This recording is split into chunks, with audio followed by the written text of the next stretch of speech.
Boa noite, boa noite, boa noite. Boa noite, nossos amigos, nossos companheiros aqui do Trilha Espírita.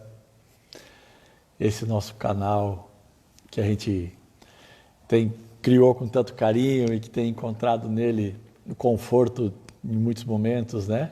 Através de informações e orientações que a gente busca em todos os lugares.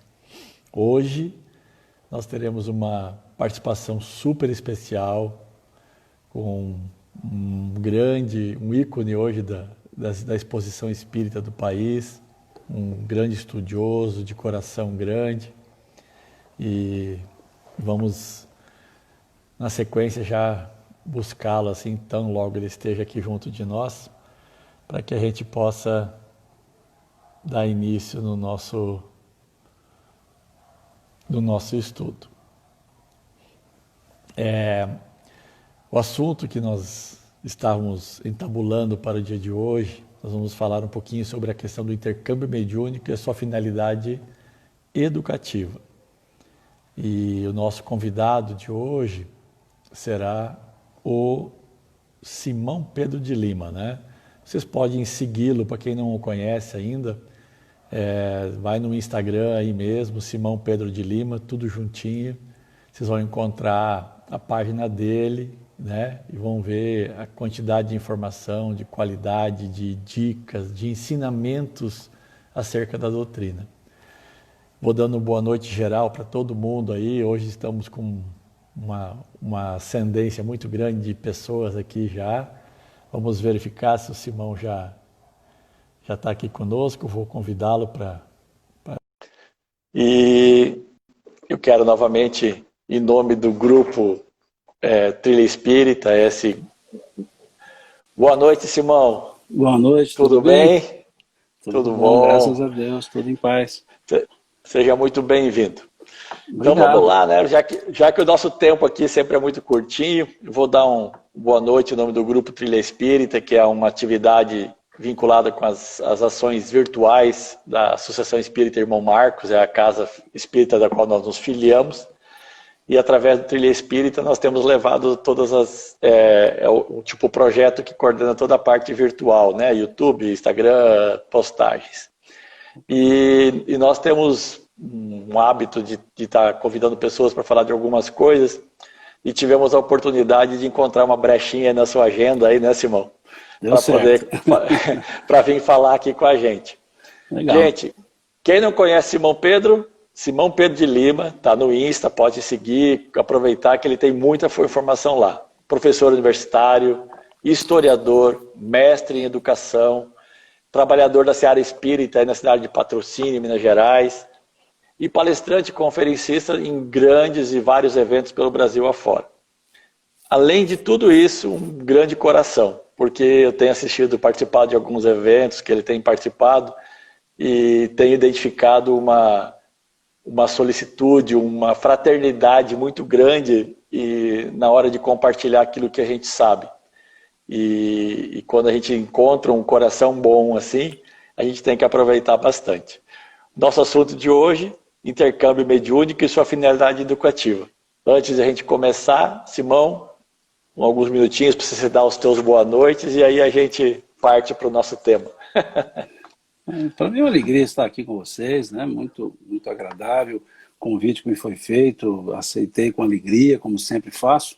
Né? Tendo disponibilidade na agenda, sempre aceito com alegria. Então, boa noite a todos que estão nos ouvindo, a vocês, né? Boa noite para todos que estão acompanhando essa ideia, nessa temática de hoje.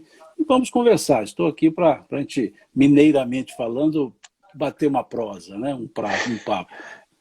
Que delícia. Eu acho que esse aconchego das casas, que é como se estivesse falando no quintal de casa, que acaba trazendo mais conforto e mais tranquilidade até para que a gente possa aprender junto, né? Meu nome é simples, né? Eu sempre gosto de reforçar, meu nome é Mirgon, né? Então é um nome super simples de guardar, então às vezes... Muito fácil de guardar. É o único, né? Então sempre tem hora que eu esqueço o meu próprio. Ah, Vou guardar. Eu tive aquela oportunidade. Em todos os lugares que você chega, quando você dá o seu nome, a pessoa pergunta, como é mesmo? Aí eu repito. Então eu falei tantas vezes o meu nome já que eu não consigo esquecer mais. Muito bom. Intercâmbio mediúnico e finalidade educativa. Simão, vou fazer uma pequena introdução de um conceito desse movimento que a gente percebeu que essa questão mediúnica, essa faculdade, ela é totalmente inerente ao ser humano, né? Sim. E essa comunicação entre os dois planos, ela foi conhecida em todos os tempos, desde que a humanidade é humanidade, ela sempre aconteceu. Esse processo, ele está arraigado no processo de evolução da humanidade também? O intercâmbio é uma base do processo de aprendizado? Sim, não há dúvida. Não. Nós temos que nos lembrar, conforme vemos na questão 84 do Livro dos Espíritos, na verdade 84, 85 e 86, que fala da existência dos dois mundos.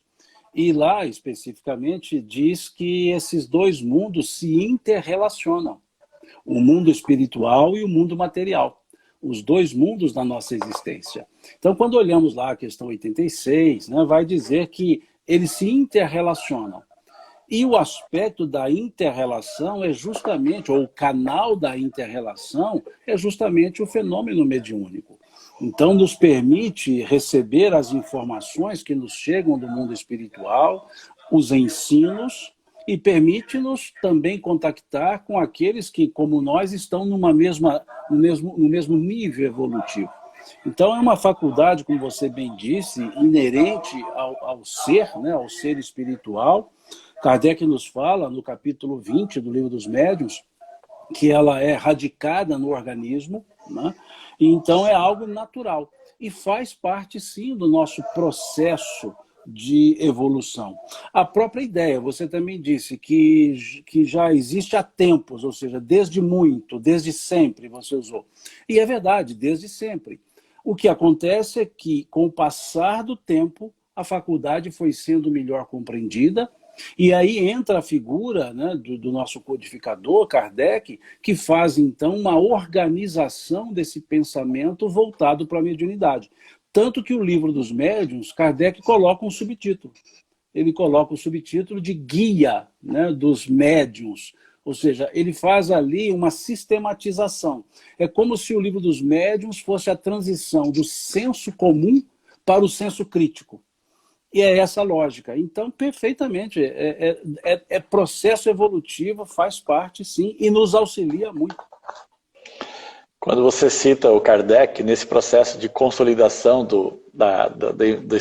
desse envolvimento mediúnico, né, da interação dos dois mundos, como um processo de formação de humanidade, de conceito de vida, né, eu me lembro do Estatuto da Fundação da Sociedade Parisiense de Estudos Espíritas, né? Exato. Artigo número 1, né? Quando ela vai lá, fala assim, a sociedade tem por objetivo o estudo de todos os fenômenos relativos às manifestações espíritas e suas aplicações ao quê?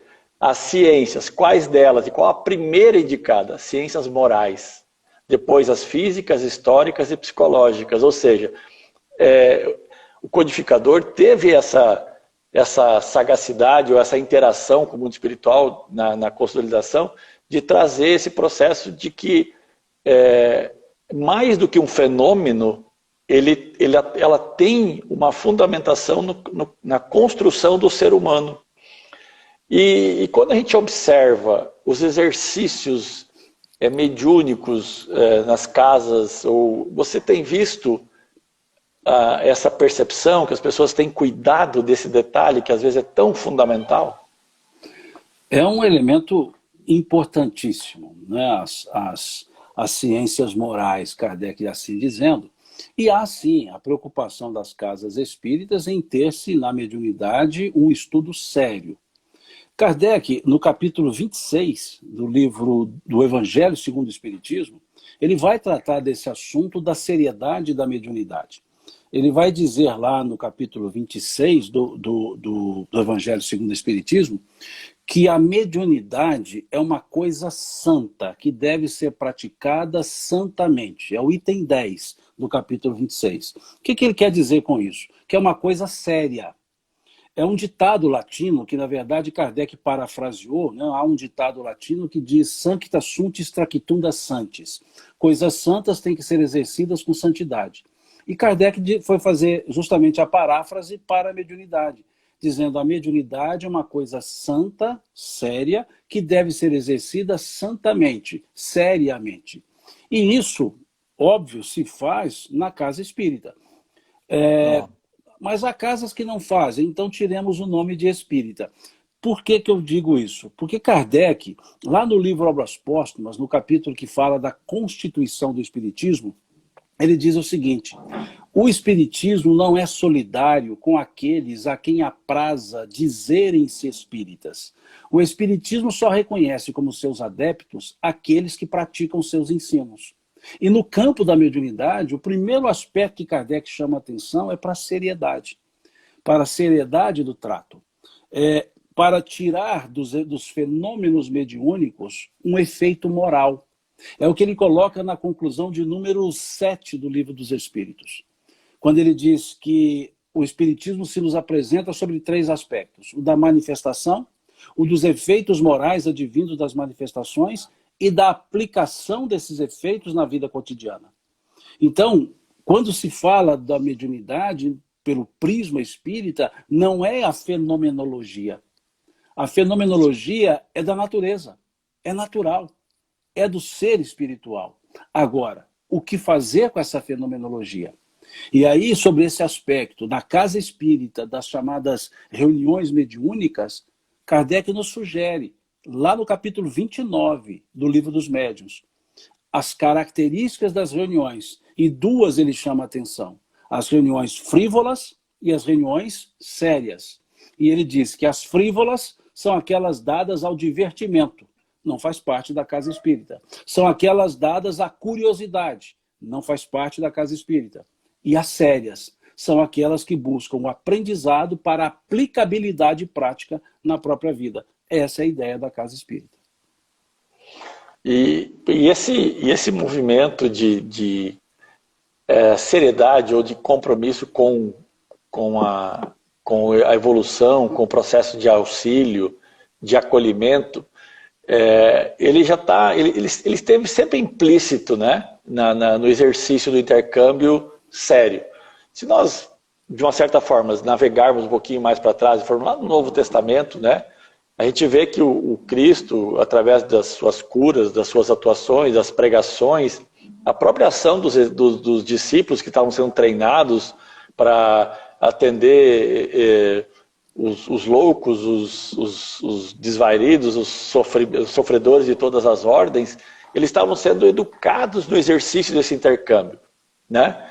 E toda vez que havia um descuido ou uma falta de atenção ou não dando, digamos assim, a seriedade necessária, o resultado não acontecia, né?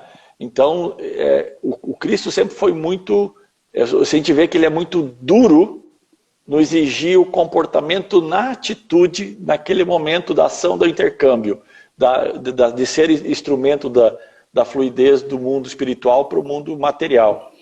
E a gente, baseado nesses exemplos, o que a gente poderia trazer como base para todas as pessoas que, de uma certa forma, se interessam pelo processo de intercâmbio do mundo espiritual? Mesmo que não sejam espíritas, porque isso não acontece, não acontece só nas casas espíritas, como você falou, mas nas casas onde existe um interesse sério pelo processo de interação com o mundo espiritual. A própria palavra já coloca, né, o indicativo, seriedade. Primeiro aspecto, a reunião mediúnica, ela não é feita, não existe para a curiosidade de saber se existe ou não existe espírito. Isso já foi no passado, as mesas girantes, os fenômenos tipológicos, isso era para demonstrar a existência dos espíritos. Tanto que disseram isso a Kardec no Livro dos Médiuns, que no início a função era chamar a atenção, depois era esclarecer. Tanto que Kardec separa dois tipos de mediunidade. A chamada mediunidade de efeitos físicos, que é só fenomenológica, e a mediunidade de efeitos intelectuais, que na verdade são efeitos morais. São aquelas que perpassam pelo médium. E ele chama a atenção, no capítulo 20 também, sobre a influência moral dos médiuns, a grande importância desse aspecto. E aí, então, ele nos sugere o aprendizado, nos sugere o estudo da mediunidade. É onde as casas espíritas passam por um processo de estudos para depois o exercício. Não um estudo para formação de médiuns, porque o médium já é formado na própria encarnação. É para a educação daquela faculdade, compreensão do que é a faculdade e conhecer a doutrina espírita que melhor estudou esse assunto, para melhor praticar. Então, o primeiro passo para uma formação de um grupo mediúnico é a busca do entendimento do conhecimento.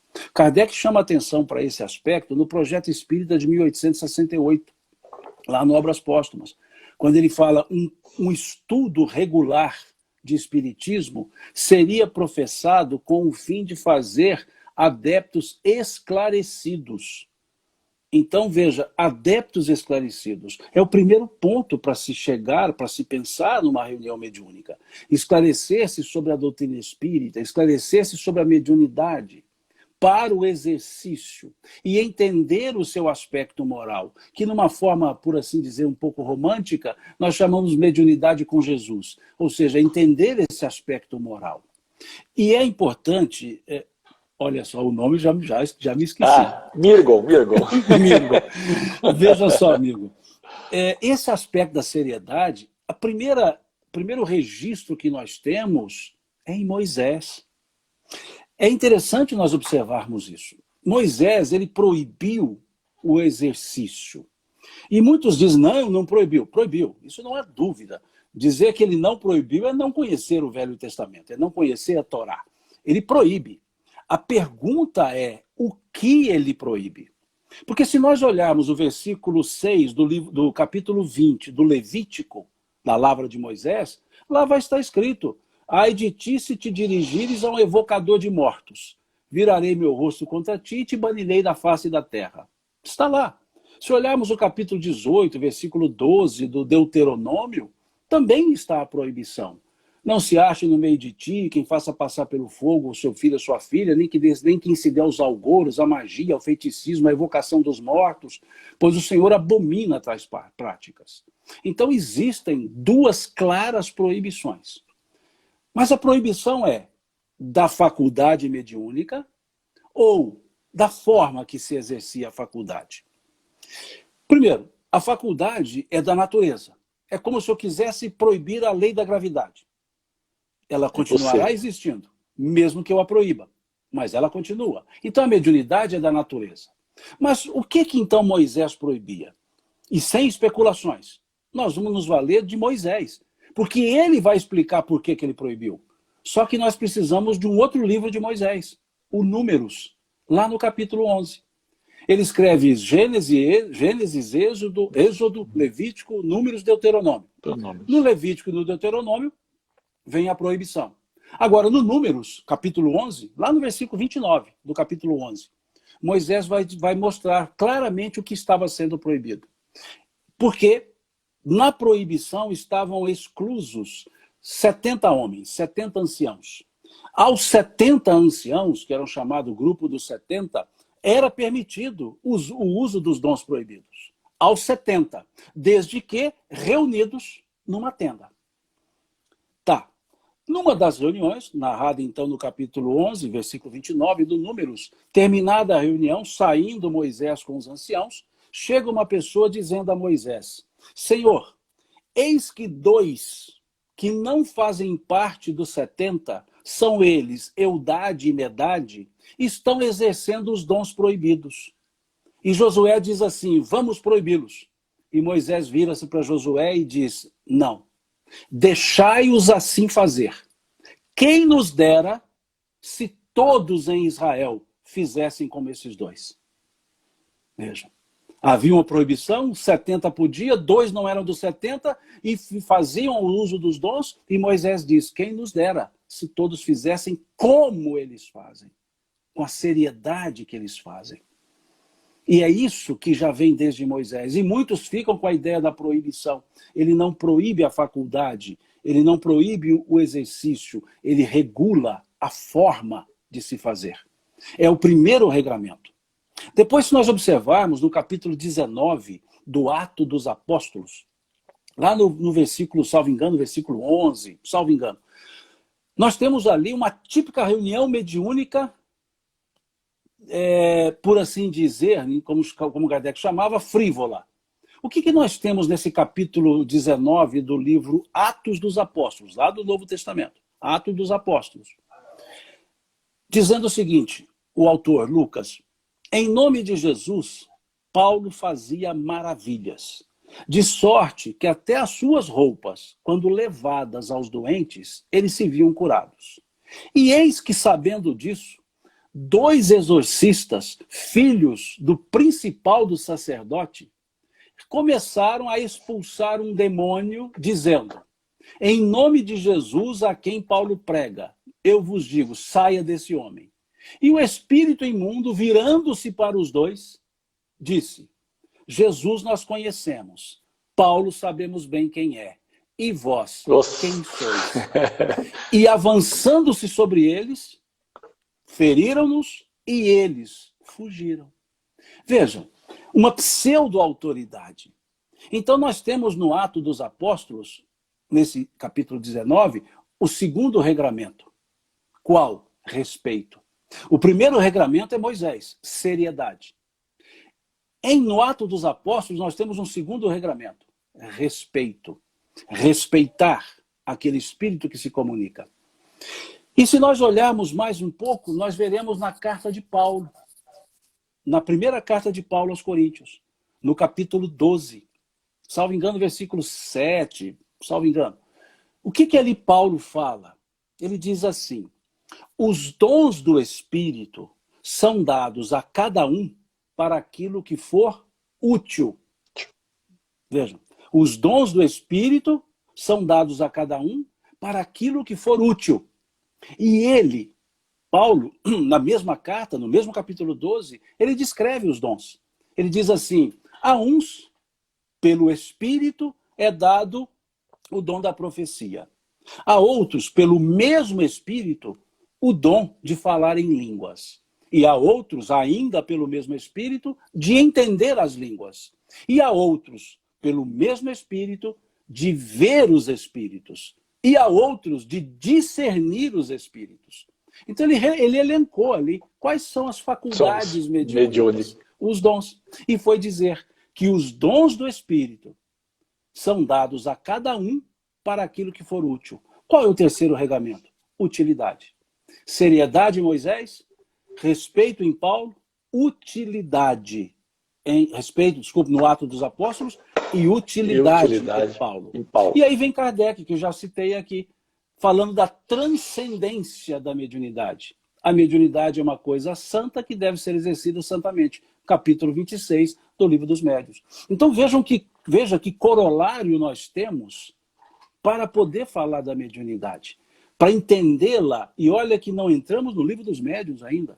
Estamos lá no Velho Testamento, lá no Novo Testamento, nas cartas de Paulo, no Atos dos Apóstolos, e podemos ir ao profeta Joel, no capítulo 2 do livro de Joel, lá do Velho Testamento, quando ele escreve, né? Naqueles dias derramarei meu espírito sobre toda a carne. Vossos velhos terão sonhos, vossos jovens terão visões, vossos filhos profetizarão.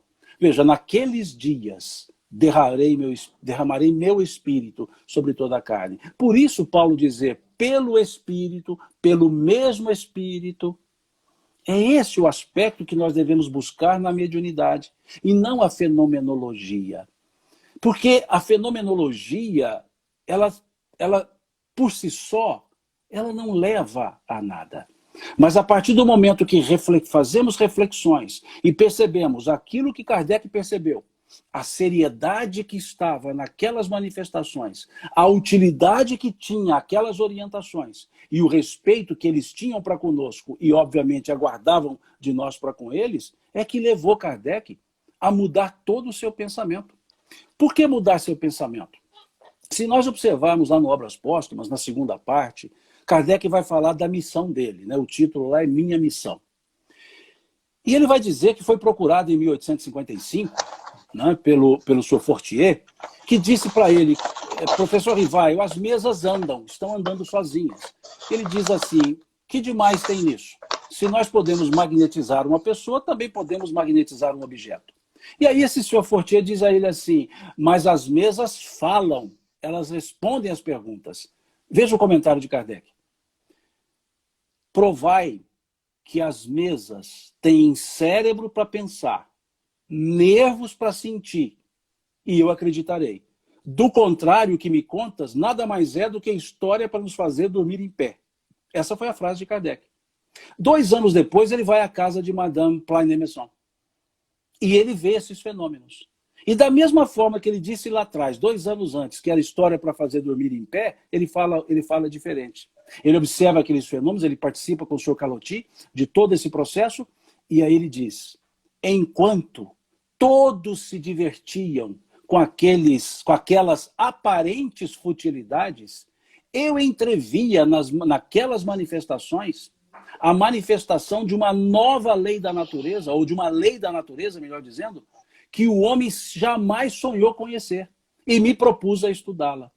Então veja, aparentes futilidades é o fenômeno, mas quando se olha com seriedade, com respeito e utilidade, entende-se a transcendentalidade desses fenômenos.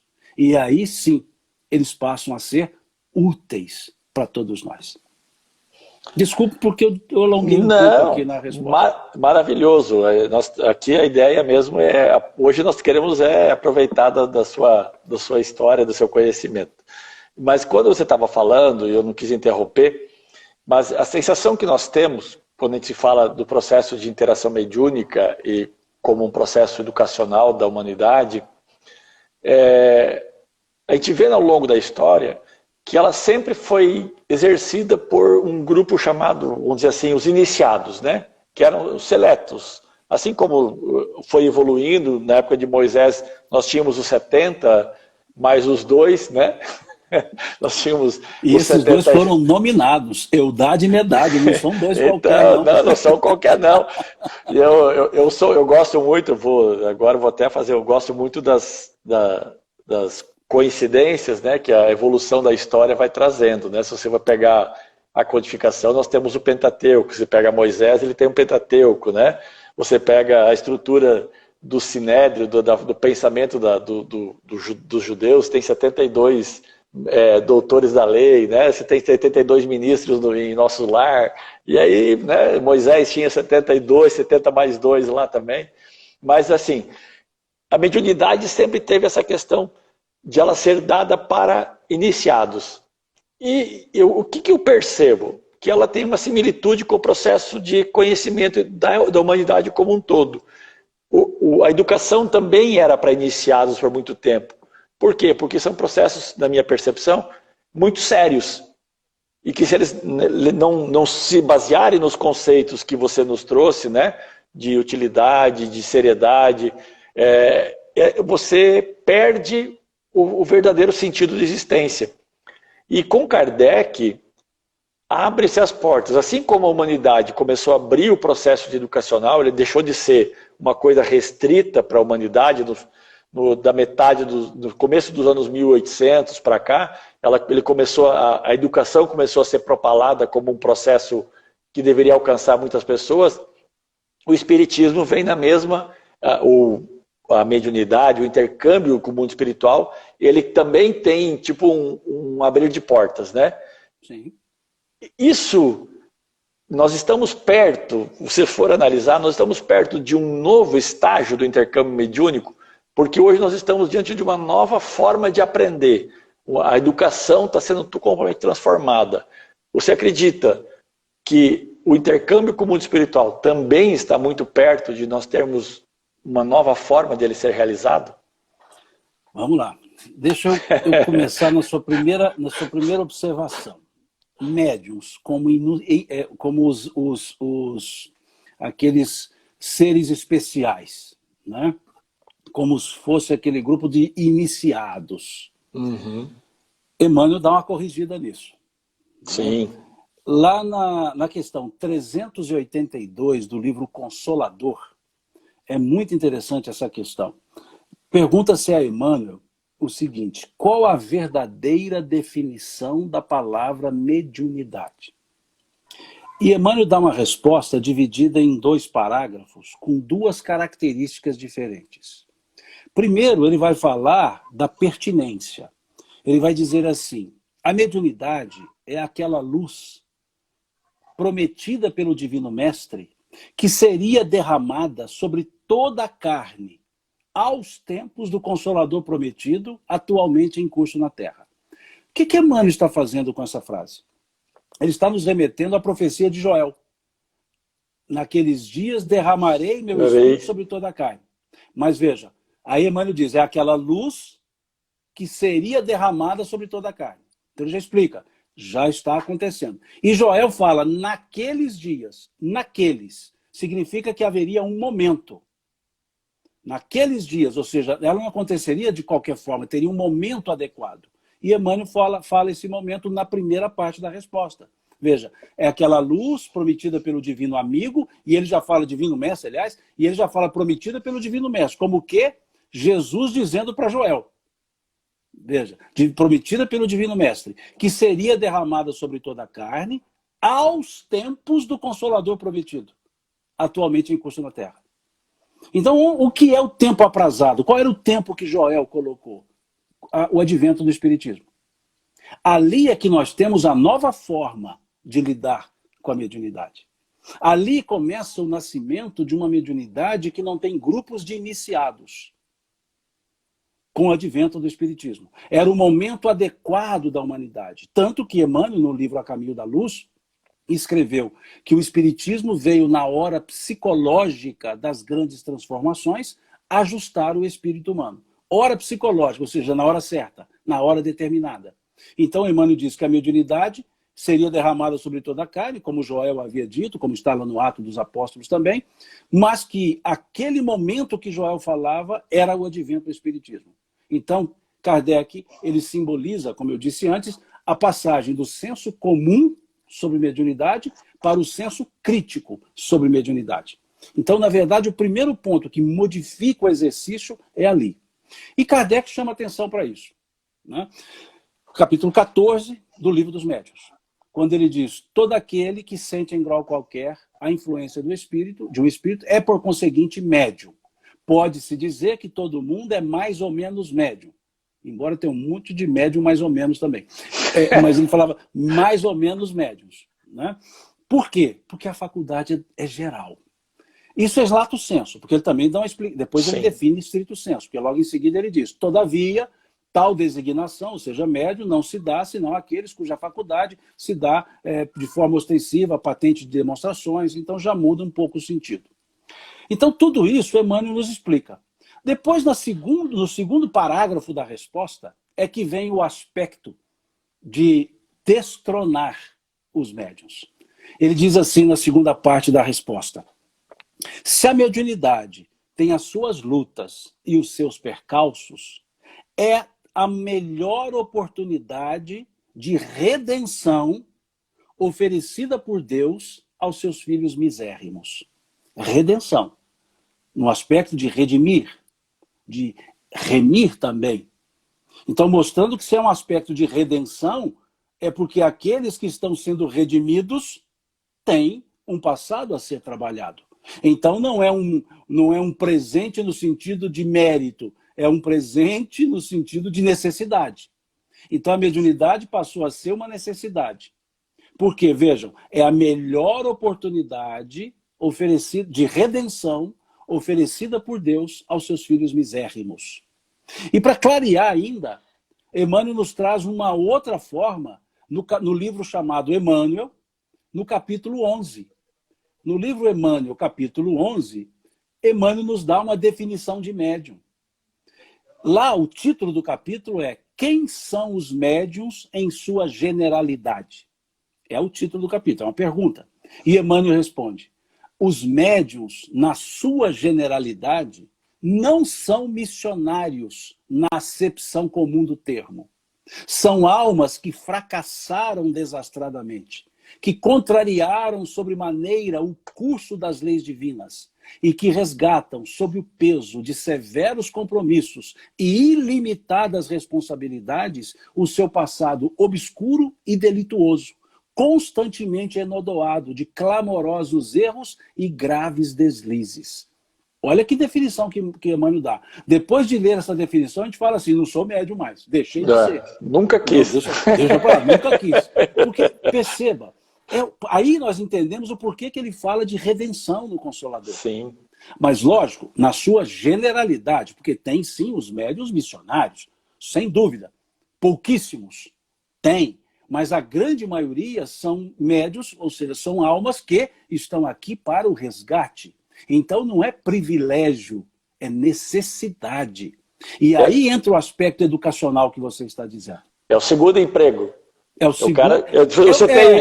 Todos nós já temos que, de alguma forma, cumprir uma obrigação moral perante o ambiente que nós estamos. Exatamente. Mas aquele que tem uma dívida maior, ele precisa de um segundo emprego para fazer um caixa para pagar. Como se fosse assim. Deixa eu dar um exemplo, me desculpe a forma até jocosa. Não, por favor. Mas pensemos. É como se fosse assim. Estou lá no mundo espiritual para reencarnar, então chega um preposto de Deus e fala assim, vem cá, futuro Simão, você vai reencarnar, então nós vamos ter que repassar aqui o seu histórico. Vou pegar os seus méritos, os seus deméritos, e nós vamos ver o que vai acontecer com você na encarnação. Então ele vai lá, puxa meus méritos, pega lá 1000 páginas, cheia de coisas boas, cheias de virtudes. Não 1000 não, as 2000 páginas. E eu olho assim, fico feliz. Pô, não, 2000 páginas, que beleza. Fala, beleza, agora deixa eu pegar os deméritos. E aí ele traz aquele carrinho com mais ou menos 4 milhões de páginas, são os deméritos. E aí ele fala assim, agora é pelo saldo. E aí eu olho aquilo e falo, pelo amor de Deus, se eu for reencarnar com esse saldo negativo, eu vou nascer uma bola. Bom, se bem que eu já estou quase, né? Eu vou nascer uma bola. E aí esse benfeitor diz assim para mim, ô Simão, tem um negócio, deixa eu te falar um negócio aqui, entre nós. Se você exercer a mediunidade, você não precisa nascer uma bola, não. Você pode nascer em condições normais e trabalha mediunicamente. E aí eu respondo para o benfeitor, ótimo, então me arrume umas 5 mediunidades para garantir. E reencarno.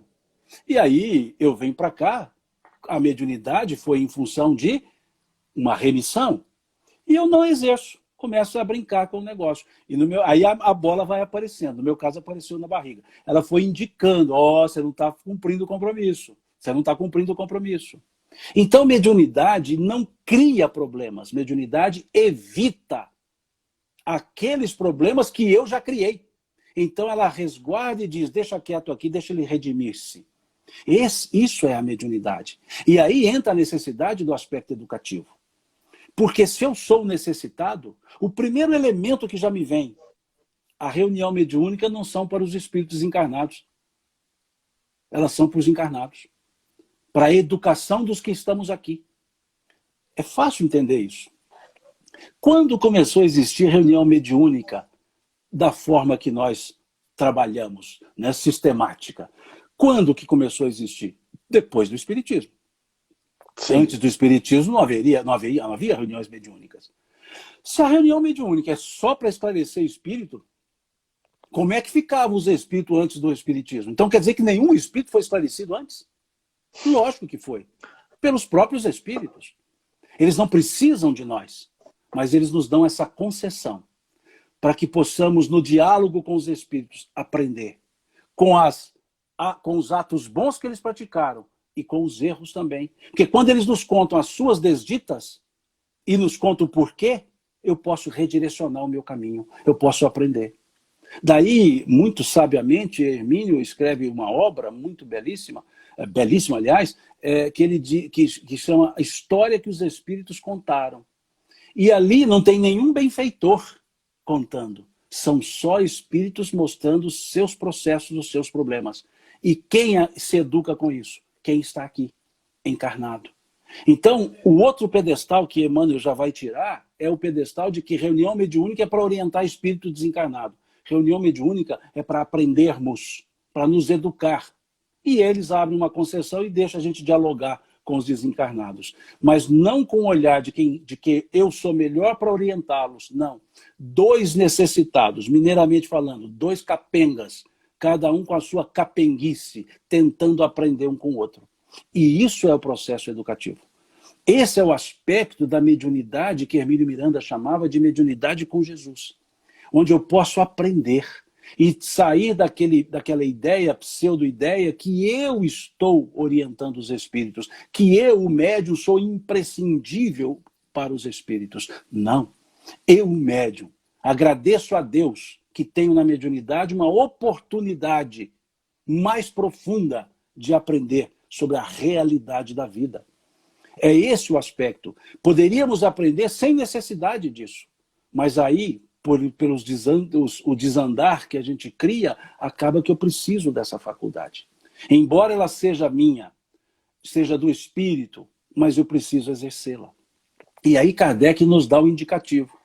No capítulo 14 do Livro dos Médiuns, no capítulo 20 do Livro dos Médiuns, ele nos fala que a faculdade mediúnica, embora seja do espírito, está radicada no organismo. E no capítulo 14, então, ele diz assim, né, todavia, só se usa tal designação para aqueles que exercem de maneira ostensiva, passível de demonstração, e ele acrescenta, o que depende de um organismo predisposto. Ou seja, o que depende, para eu exercer essa faculdade, dependo de um organismo predisposto. No capítulo 20, que fala da influência moral dos médiuns, ele diz assim, a faculdade radica-se no organismo. Então, por que uns são médiuns, outros não? Porque no processo encarnatório não foi ajustado o organismo para que eu, espírito, pudesse me exteriorizar e interiorizar o pensamento daqueles espíritos desencarnados. Por isso que alguns são médiuns, alguns não são. Por quê? Já que a mediunidade é do espírito, mas Kardec explica que ela está radicada no organismo. Então, no meu processo encarnatório, a mediunidade já faz parte da minha escolha. E ao escolher o exercício, eu já vou imantar o meu corpo, já vou desenvolver a estrutura física, aquele desenvolvimento da estrutura orgânica já vai acontecendo com as condições para o exercício da mediunidade. Aqueles que não têm esse compromisso não plasmam, não organizam o seu corpo para isso. Então eles nunca terão a manifestação, porque não têm a condição orgânica para isso. Perfeito o que Kardec nos explica. E fica muito claro por que uns são médiuns mais ostensivos, menos ostensivos, e outros não são médiuns, mas nem de olhos abertos, né? Por causa dessa questão. Lembrei, quando você estava falando, eu lembrei, isso talvez esteja bem explícito, né, essa questão da formação do organismo preparado para isso, lá na Gênesis do capítulo 11, acho que no item 11 também, que fala, né, onde é escolhida a morfologia, onde o espírito escolhe as suas habilidades físicas, para que ele, como espírito, possa fazer o melhor aproveitamento das suas obrigações. Basta olhar a reencarnação de Sigismundo, lá do Missionário da Luz, né? Claramente, sim, ele plasma toda a estrutura e olha que desorganizado, mas plasma. Por quê? É uma imantação. O espírito mentalmente imanta a mãe imanta o óvulo irradia e atrai o espermatozoide. A junção disso é a carga genética que o espírito precisava. Então isso tudo faz parte do processo, é o mecanismo biológico da reencarnação. E o que eu preciso para estar na encarnação, tudo vai estar no meu organismo já organizado a partir dessa escolha. Então a mediunidade é uma delas. Show de bola. E uma das coisas, assim, conforme você foi estruturando o pensamento, entendendo então esse processo mediúnico como ele é um exercício educacional, moral, mais do médium, a gente vem observando que as mediunidades, ou seja, o exercício mediúnico, ele vem cada vez se tornando menos mecânico, ou seja, uma participação maior do próprio médium e inclusive do grupo mediúnico na realização do conceito. E esse processo de cada vez participação maior do médium tira um pouco daquela visão ruim que as pessoas tinham do famoso animismo, ou seja, e substituindo, inclusive, por uma obrigação do médium ser elemento participante do processo mediúnico? Sim. Veja, toda comunicação mediúnica de efeitos intelectuais, vamos primeiro explicar isso. Kardec ele separa esses dois grandes grupos.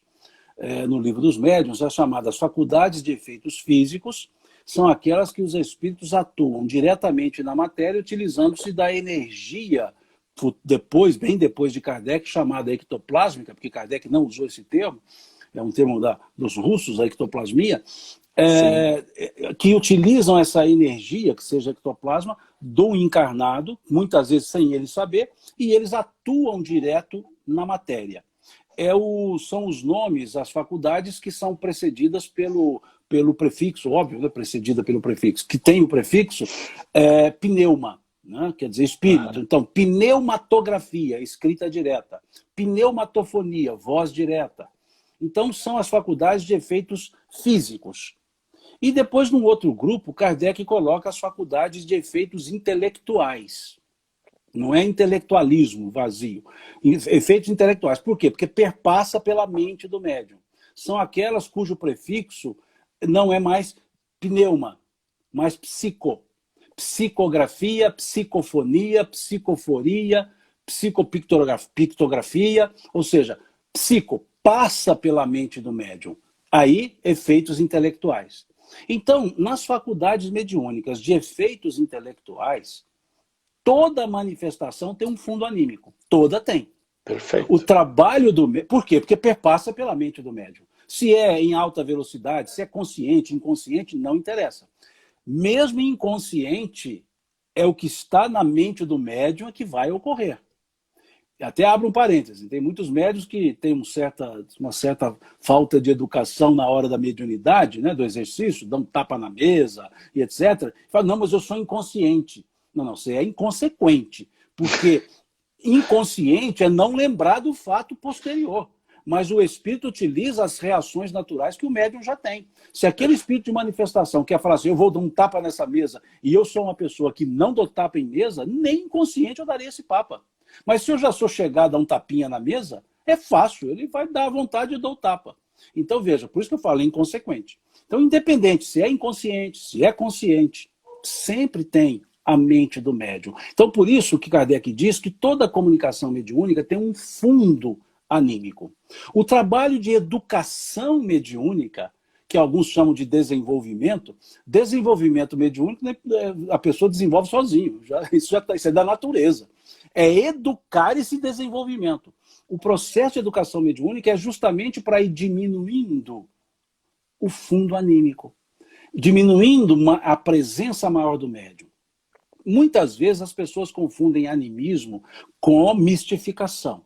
A mistificação é um embuste, é o médium, aliás, é um pseudo-médium, um falso médium, que diz que é médium e inventa comunicações, manda recadinhos. Ou o médium que já não tem comunicação mediúnica e resolve continuar como se tivesse. Isso é mistificação. O animismo é a ação própria, daí a palavra animismo, né? Anima, alma, é a ação própria do médium, mas do médium espírito, da condição de alma. Então, esse animismo, muitas vezes, ele pode surgir por uma carência do médium. Ele tem uma carência e ele exacerba aquela carência, achando que é comunicação mediúnica, mas é ele falando por ele mesmo, num ato de subconsciente. Então, o animismo, ele sempre vai ocorrer. Daí as reuniões de educação mediúnica para o médium ir separando os pensamentos próprios daqueles que lhe são sugeridos. Ele perceberá a velocidade do pensamento que lhe chega. Ele perceberá que aquele pensamento ele não está pronto, ele vai sendo elaborado, então ele percebe que não é dele. E aí ele vai aprendendo a separar aquilo que é dele do que é dos espíritos e vai diminuindo a influência anímica, até não tê-la. Até não tê-la. Por quê? Porque ele se educou. Então, quanto mais intelectual é a comunicação, ou seja, menos mecânica, como você disse, mais o médium tem responsabilidade. E mais ele precisa se organizar e se preparar. E Kardec nos fala, dentro de um processo evolutivo, né, que você colocou, sim, que nós chegaremos num tempo que não teremos mais a mediunidade. Nós teremos já a dupla vista, o contato direto com os espíritos. Não vai como mais faculdade. ser esse processo como faculdade, vai ser como natural. Como nós já enxergamos 100% e etc. Então, é esse aspecto que vai desenvolvendo. E aí sim eu volto lá naquela pergunta que você disse. Será que nós teremos daqui para frente um novo jeito de fazer? Que teremos, teremos. O negócio é o quando. O detalhe é o quando. Né? Por que o detalhe é o quando? Porque nada é temporalizado. Tudo depende da maturidade. Quanto mais conhecimento e maturidade for se desenvolvendo, menos nós vamos dependendo de faculdades e mais de uma realidade. Porque se nós somos espíritos encarnados e os outros são espíritos desencarnados, nós não precisamos de algo místico entre nós dois. Daqui a um tempo já interagiremos todos nós. E não mais a mediunidade como efeito de redenção, mas aí sim, como puro e simples mecanismo de comunicação, como nós hoje utilizamos a fala e aqui estamos conversando um com o outro. Né? Então isso sim pode chegar. Agora, para que esse processo, para que esse resultado de não mais o animismo, como você colocou, e a fluência, por assim dizer, eminentemente do espírito, é que Kardec sugere-nos, no processo de educação, 3 caracteres a serem observados. O caráter moral, diz ele, o caráter moral, porque nós criamos a interação com os espíritos pela exalação, que André Luiz, no livro Mecanismo da Mediunidade, chama de hálito mental. Não são os espíritos que nos atraem, somos nós que os atraímos, questão 467 do Livro dos Espíritos. Nós os atraímos pela vontade e pelo desejo, pelo pensamento e pelo desejo, desculpe, questão 467 do Livro dos Espíritos. Então, se assim o é, a minha moral determinará que nível de espírito estará comigo no dia a dia. Não na reunião mediúnica, porque ali é um outro motivo. Mas no dia a dia das influências, sim. É um campo moral. Então, Kardec sugere que faça-se a educação moral, que não é moralista. A educação moral são reflexões sobre a moralidade e não moralismo imposto. Porque isso não é educação moral. É algo que se vai construindo, que vai se consolidando. Ele sugere um segundo caráter, que é a educação intelectual. O que é educação intelectual? É o instruir-se no assunto. Ninguém pode desenvolver algo sem conhecê-lo. O próprio elemento moral, se nós olharmos o Livro dos Espíritos, o desenvolvimento moral, ele sucede ao intelectual. Ou seja, primeiro eu preciso saber o que é certo e errado, para depois fazer o que é certo e o que é errado. Então, Kardec sugere o caráter que ele chamou, então, o caráter intelectual, que é o conhecer, é o estudar a doutrina espírita, estudar a mediunidade. O médium pode ser de qualquer religião, pode ser até ateu, porque a faculdade é dele, mas exercê-la com a segurança necessária, com a educação necessária, a doutrina espírita é que tem os ferramentais para isso. Então, conhecer a doutrina espírita, para que seja um médium que siga os preceitos indicados pela doutrina espírita, e conhecer sobre mediunidade, para saber dos que se trata e para saber lidar com aquilo que possui. Então, é o caráter da instrução, que não é um curso com formatura, com diploma, com doutorado, não. É um curso de vida inteira, é um estudo de vida inteira. E Dona Joana de Ângeles, no livro Fatos Espíritas, acho que é assim, Fatos Espíritas, ela diz assim: estudar o espiritismo em sua limpidez cristalina é dever que não nos é lícito postergar, seja qual for a justificativa na qual nos apoiamos. Então, veja, seja qual for a justificativa. Então o médium fala assim, não, sabe o que acontece? Eu não estudo muito, porque eu não sei o que acontece, eu começo a ler e me dá sono. Aí você pergunta para o médium, como é que você lê? Não, eu leio sentado numa poltrona bem macia, com a luz mais tênue e uma musiquinha de fundo. Bom, com isso aí eu durmo sem livro. Eu nem preciso do livro, eu já durmo sem o livro. Então estude num banco de madeira. Ah, mas eu não consigo ficar lendo sem falar, só lendo. Então leia em voz alta, que aí você escuta e todo mundo também. Ah, mas eu não consigo ficar parado, leia andando. Ah, eu não tenho tempo para ler. Tempo é questão de preferência. Eu sempre tenho tempo para aquilo que eu quero fazer. Então a resposta é... Não, e uns dizem assim, eu já estou no fim da vida, estudar para quê? Bom, primeiro que vida não tem fim.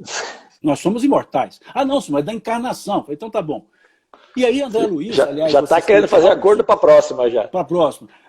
O assistente Aulus, lá no livro Nos Domínios da Mediunidade, ele diz para André Luiz, numa viagem de 100 léguas, muitos acidentes podem acontecer no derradeiro quilômetro do caminho. Então a pessoa diz assim, não preciso estudar, tem uma vida que eu já faço isso. Mas no finalzinho da encarnação ele se compromete. É como se eu saísse de carro durante 1000 quilômetros dirigindo com todo cuidado e chegasse em casa e batesse o carro na garagem. Então é preciso tomar esse cuidado, daí a importância. E a pessoa fala, então, eu não quero estudar. Aí sim está dizendo a verdade, não quer, mas precisa. Então não será um bom médium sem o caráter moral, sem o caráter intelectual. E depois nos fala Kardec, o caráter técnico. O que é o caráter técnico? É o exercício, é o, aspas, adestramento. É pelo exercício, então, que eu vou aprendendo a distinguir pensamentos meus que não são meus, regular o aspecto do animismo, controlar os próprios sentimentos. E aí a coisa vai se organizando. E aí vem aquela pergunta que foi feita a Kardec, se não me engano, é o capítulo 20 do Livro dos Médiuns, se não me engano, no item 226, é isso mesmo, capítulo 20, item 226. Perguntar a Kardec o que se pode chamar de um bom médium? E ele diz assim, bom médium, estais longe de conhecê-los. Melhor dizer, os menos enganados. Olha que interessante. Melhor dizer, os menos enganados. Então é esse o ponto, porquê da educação, o porquê do elemento moral, da reflexão moral. Reconhecer que mediunidade é um compromisso. É um compromisso, conforme nos fala Emmanuel, então, lá nessa questão 382, um compromisso para a redenção, não só nossa. Porque Kardec também fala, não creais que a faculdade mediúnica seja dada a um ou outro para o seu melhoramento. Não, a mediunidade tem por fim o melhoramento da humanidade. Veja o que Kardec fala. E Deolino Amorim foi tão preciso nisso, que ele escreve, parafraseando o apóstolo Paulo. Porque o apóstolo Paulo, sobre a ressurreição, entre aspas, não vamos entrar aqui no mérito de ressurreição, reencarnação, não é esse o assunto. Mas, porque essa foi a palavra usada por Paulo. Sim, então ele escreveu sobre Jesus o seguinte, se Jesus não houvesse ressuscitado, em vão seria a pregação, vã seria a doutrina. Por quê? Porque Jesus dizia, existe vida depois da vida, ou depois da morte, se quiserem. Se ele não se mostrasse depois, seria retórica. Então ele se mostrou. E aí Deolino Amorim diz assim, parafraseando o apóstolo, se no Espiritismo não tivéssemos a mediunidade, em vão seria a pregação, vã seria a doutrina. Porque a mediunidade é que permitiu que as vozes dos céus falassem, que os dois mundos se interconectassem, interrelacionassem. E a mediunidade, então, nos abriu esse campo para que hoje pudéssemos estar aqui conversando justamente sobre ela. Certamente, nós teríamos uma nova doutrina criada pelos homens, mas não teria o mesmo conceito e fundamento, né? Ó, nós já estamos entrando nos últimos 2 minutinhos, já vou deixar em aberto aqui um convite, nós vamos ver uma nova data aí para a gente continuar esse bate-papo. Gente, eu sei que tem muita gente falando já, né? acabou, né? Mas a gente vai voltar, vamos encontrar um espaço com o Simão Pedro. Eu queria até ia lembrar, porque você estava falando dessas faculdades que vão ser tão extraordinárias e tão naturais, né? Que no Bacelli, através do Dr. Inácio Ferreira, acho que no livro O Mundo Espiritual chamado Terra, ele fala das faculdades surreais que o Cristo exercitava. De volitação, de intercâmbio com o mundo espiritual, de falar, de entender o que a pessoa estava pensando com naturalidade. Por quê? Porque ele já tinha adquirido essa maturidade espiritual. Era o mesmo de Deus. E é o caminho que a humanidade, ele vem nos dar um trilho, ou seja, tudo que ele, de uma certa forma, construiu, ele vem oferecer para a gente, né? E tem mais um monte de perguntas e coisas aqui, mas eu sei que nós estamos prensados pelo tempo. Exatamente. O Instagram nos derruba. Eu quero, em nome do Trilha Espírita, né, agradecer. Gente, muitos comentários, as perguntas, a gente acabou não conseguindo encaixar, mas foi muito proveitoso, foi extremamente instrutivo a noite de hoje, né? Estejam junto com a gente vai notificar quando tiver um novo encontro aí, vai estar sempre aberto a participação de vocês. Simão Pedro, o seu boa noite. Nós temos 30 segundos. Boa noite, muito obrigado pelo carinho com o qual você me recebeu, obrigado pelo convite que me foi feito pela Cristina, e Desejo a todos uma ótima noite e pelo carinho e cordialidade de todos, Deus lhes pague. Boa noite, irmão. Fica com Deus, agradecemos de coração e a equipe do Trilha Espírita, da Associação Espírita Irmão Marcos, agradece a presença de todos.